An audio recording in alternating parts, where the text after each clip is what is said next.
Well, that first wave of drone attacks from Iran has been intercepted, as you say, intercepted long before they got to Israel. Israeli jets were up, were allowed to operate in a number of countries around the Middle East to help intercept these drones, including Saudi Arabia, where they intercepted a number of drones there.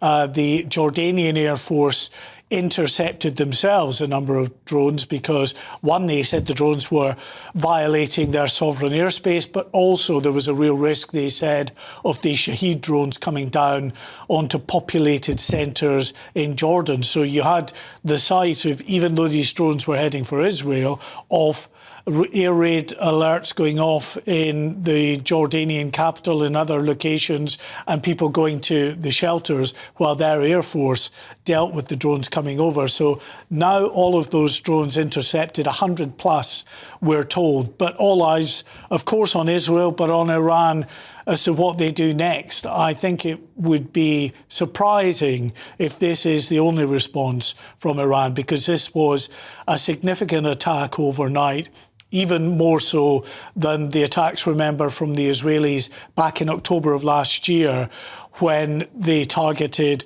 the likes of the missile defence systems, the air defence systems from Iran and a number of other sites. This time round, they went after very significant military leaders and nuclear scientists. They took out the head of the Iranian Revolutionary Guard Corps, Hossein Salami. He is dead, along with a number of other senior military figures, and at least two of the country's top nuclear scientists have been taken out.